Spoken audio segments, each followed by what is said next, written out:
Kylie Jenner changed my life. I saw her on the cover of Forbes and I was like, she's younger than I am and she's a billionaire and I feel like I know more about business. It like ruined like a week of my life.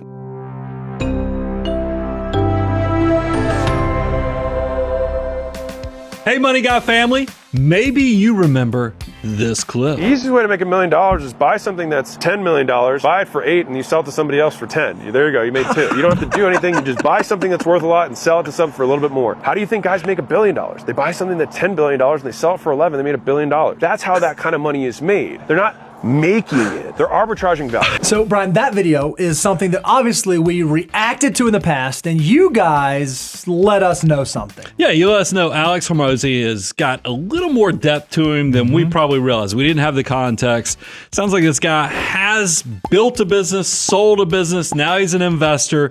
He's out there sharing his information by his own self-professed to build a brand, because I think he's got big, big goals. We wanted to have another bite at the apple. We wanted to make sure, hey, okay, so we heard what he said in the first clip. Maybe we were off a little bit because we didn't have the context on who he was. Now that we have all that figured out, let's roll some new clips. I want you to tell me how to stay poor. And you're like, hey brain, tell me how to destroy my business. Number 1 is start tomorrow. Whatever it is. Love it. Ooh, that's Agreed. a good one. Just start tomorrow. Number 2, read books, do nothing. So just keep reading. Take no action. Also agreed. It's the best way to just stay poor. Next one, take advice from poor people on how to get rich. All your friends are poor. You should totally listen to them on how to get rich because they've never achieved it. So you should listen to them. Number 4, how to stay poor. Pick a spouse who makes you feel guilty about working. Oh, man. Of course, you want to find somebody who supports your goal, who's either in it with you or they're cheering you on from the sideline. I'd like to kind of tackle each one of those. All right. So Bo, number 1 was he was like, wait until tomorrow. So Wait until basically, tomorrow. procrastination. You're pushing the future success and the incremental compounding effect off. When it comes to financial building, right? When it comes to actually making your dreams a reality, the dreaming is the easy part. It's the part we can all lay around, we can all daydream, we can all think about that thing that we want to do, but actually taking the steps to move forward, to actually take an action towards your goals, that's the hard part. And so often we just say, okay, well, I'll get to it tomorrow. I'll do the thing tomorrow. I'll go tomorrow. I agree with him. I think that is a way to not actually achieve your financial goals. Number 2, which is kind of built off the same root of the same tree, is just read a book instead of read a book. And look, we see this all the time, even with our content, is that we share the concepts to wealth building, but people, they stack it up. They keep learning. Don't just do the education part, actually be a big component of the action that's actually going to create the success. And don't mishear us. We love learning. We love adding to your knowledge base, but at some point you have to actually turn that into action so that you don't just become a learner, you become a doer. That's a huge difference between those that end up reaching financial success and those that do not end up reaching success. Number 3 is listen to poor people. And Bo, I know when you and I have talked about this, I do have a different take than Alex on this, is that I think you have to be careful. Make sure you're not listening to a hype fool, because there's a lot of them out there on social media who are flexing with their fancy cars, their fancy houses. What I'd rather you pay attention to is, do these people have some substance to them? Have they built something that's easy to tell how they made their money? They're so successful that it's starting to show with maybe they own prominent real estate, they own businesses and brands that you've heard of. Pay attention to that stuff, and that will help you avoid all hat, no cattle, because there's a lot of them out there right now. Yeah, and in my world, I don't think it's necessarily rich versus poor. I don't love that. I just think we always have to be so careful who we let into our minds, whether we're watching social media influencers or listening to professionals or listening to business leaders, whoever that is, we have to make sure that we are carefully curating the people that we let influence. So it's not a rich or poor person, but if you're going to take someone's advice, make sure you understand why that person has the credibility for you to follow the advice that they're giving you. Now, the 4th one, I might misquote this, but you'll fix the context and the fact that you talked about pay attention to who you bring on as your spouse, who your partner in life is, because if somebody who doesn't want you to work, that's going to be a problem. Yeah, that's what he said. Pick a spouse who doesn't complain about you working. I think I would frame that a little bit differently. Instead of making it all about work, I would say pick a spouse, pick a partner who you have aligned goals. You both want to accomplish the same things. You both want to move in the same direction. And so then naturally you can agree upon the steps to get there. But if all you want to do is go pursue career goals and chase the money, and all your spouse wants is quality time, there's going to be some friction there. So you have to make sure you're on the same page with what you're doing and why you're doing it. Yeah, and I'd challenge, because I'm sure Alex has to do it too, good communication.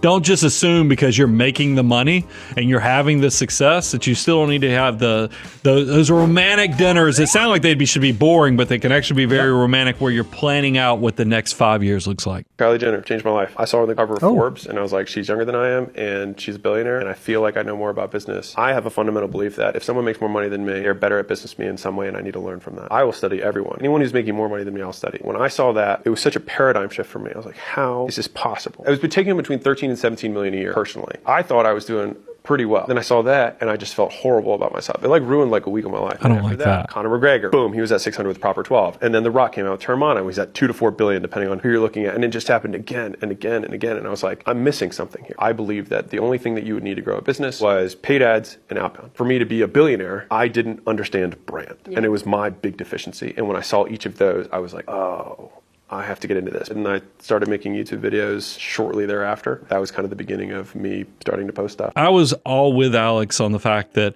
he'll listen to anybody who's bigger, has more than him, because there's a teachable moment or something to learn. But the part that I actually struggled with is he said he felt horrible after he found out that she was making more money than him. You know, and here's the thing.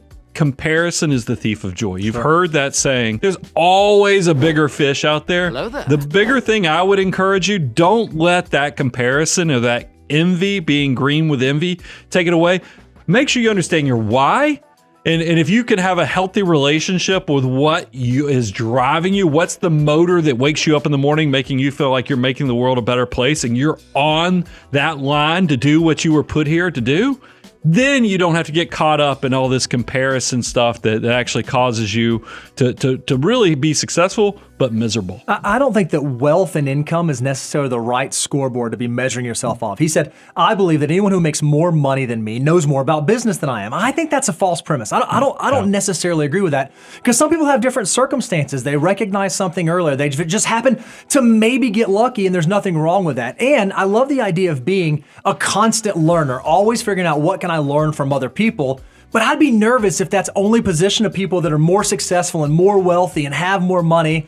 Because I'll be honest, a lot of times there are people who haven't quite reached the level of financial success that I've reached, and I learn amazing things from those people. I try in every interaction, no matter who I'm interacting with, how can I take something valuable away from this conversation? Not only the people who are above me and who have accomplished more than I have, but how can I just generally interact with other human beings around me and gain value from that? So I don't know that I necessarily agree with this premise that you can only look to those people that have either a bigger net worth or a bigger income, and those should be your only sole sources of figuring new things out. Many of the people that I know who have tremendous amounts of money, huge fears around being poor. A lot of people who don't have money see people who have money as thinking differently. They are more uncomfortable being poor than you are. Being really real. It might be why some of them are stingy too with their money. Of course. 2 nights ago, we were out to dinner with a guy who just got valued at $1 billion, and it's all cash flow. And he's like, I'm not going to that gym. He's like, for Equine. I said, I'm not paying $200 a month for a gym membership. It's a different perspective. He got to that point because he squeezed everything out of his business, which made the business so valuable, and then he was able to sell it. The $1 billion guy was saying, he's like, you know what they don't tell you about when you sell your business? The moment you sell your business, he's like, you have no cash flow. I don't know if I necessarily agree with that, but it's an interesting thought that I'd not circled my mind around before. I do think small business owners, entrepreneurs have what I call the entrepreneur fear, where they think it is going away, especially in the beginning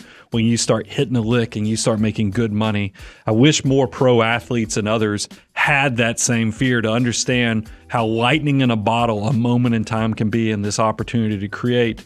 But I do disagree is that successful people are more fearful of being poor than poor people are. I disagree with that. I think what he described there when he was talking about cash flow and the billionaire or soon to be billionaire who didn't want to have the gym membership is that wealthy people are really good allocators of resources where they spot value.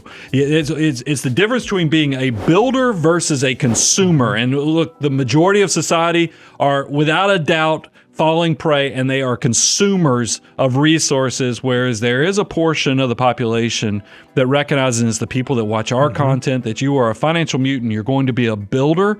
And when you have that mindset, you can't get away from the value.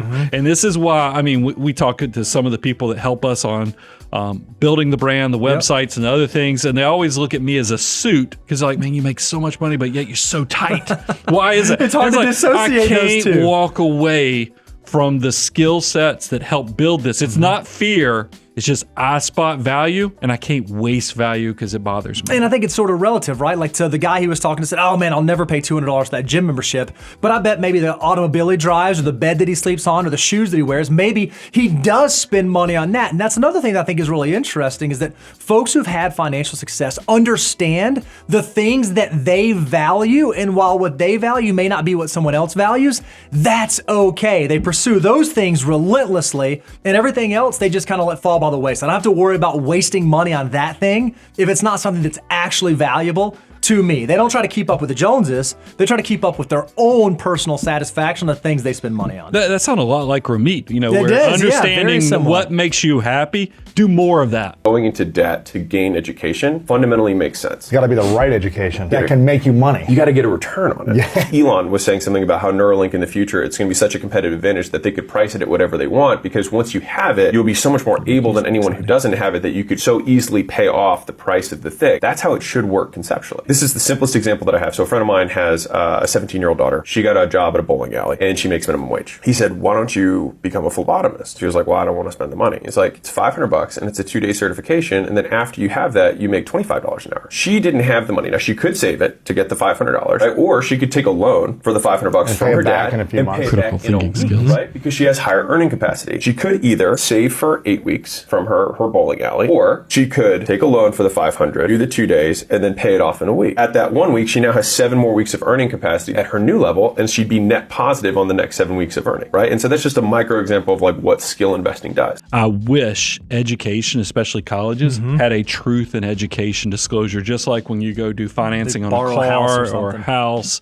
because if you knew what a certain degree or an education or some way to better yourself, what it could pay you back in return, that whole return on investment that he was talking about, it would change your life. Absolutely. Maybe this course that you could buy from like the Money Guy show, or this trade school or something that you could get a tremendous return in the long term to making yourself better. You should invest in that. And that's why, Bo, we talk about return on investment for education and bettering yourself all the time. And I love that we're aligned with Alex on that part of it. He's simply talking about cash flow arbitrage, which makes a lot of sense. You can go take a $500 course to become a phlebotomist, and then you go make $25 an hour. He didn't use this example, but what if this person went and got a 4-year degree in communications, and they went and took out student loan debt to do that, and then ultimately they ended up becoming a phlebotomist? It was not a solid ROI because of what the end goal was. So you have to understand, if I'm going to put money out towards something, the next question you have to ask is, how quickly can I get that money back? If I'm going to outlay capital, how quickly will that capital return to me? And with your education, if it's not a favorable trade-off, if you don't make that back quickly, you're not making the decision well. You ought to rethink, okay, how am I approaching this decision? And is there a quicker way for me to get to my end goal than just a traditional way that maybe is going to take me a lot longer to get that right ROI? Hard work will not make you rich. I get driven nuts by the amount of gurus and influencers and whatever who want to brag and say, no one can outwork me, I'm the best in the world. So many people outwork me. I still make more money than them. There has to be something else. But we can't be as superstitious about what matters. Waking up early doesn't matter. Going to bed late doesn't matter. Not sleeping a lot doesn't matter. Warren Buffett talks about if he does basically nothing, reads 5 or 6 hours a day, how is it that that guy is making so much more money than the people who are bragging about the fact that they work so hard? The few things that matter are the inputs that go into the system that have the most leverage to create the most output. No one can outwork me. It's just an irrelevant activity metric. I kind of love that. Well, he's basically saying don't get busy doing nothing. What Alex is really telling you to do is figure out where your value proposition are the things that are going to actually make you better and build wealth, and do that frequently and more often. That's really what he's alluding to. It's interesting. He used Warren Buffett as an example, and I think it was in one of the Berkshire letter to shareholders. It was either Warren Buffett or Charlie Munger that said this. It says, our shareholders, our partners, pay us for the quality of the decisions we make, not the quantity of the decisions we make. Right. He's saying the exact same thing. People say, oh, I outwork everybody. I'm the hardest worker. That's more of a quantity thing. I can put in more hours. I can put in more time. If the time and the hours that you're putting in are not productive and fruitful time and hours, then you probably are wasting a lot of time. You should focus more on the quality of what you're doing with your time, the quality of the decisions that you're making. And I'd be willing to bet that the output, the return that you get on that would be much better than just making more and more decisions throughout the course of the day just to get your wheels spinning. That was really powerful. I mean, I enjoyed kind of watching the content, seeing another perspective. I mean, look, we don't agree with Alex on everything, but I'm glad we got, like as I said to start off this, another bite at the apple to kind of measure Alex and what his worldview is, see and compare and contrast how it lines up with the Money Guy show. If you are on the journey to building success for yourself, we'd encourage you. Watch Alex's content, watch our content. You're going to do well if you can find people who've actually created success and they're sharing the path. They're paying it forward. We do that constantly. MoneyGuy.com.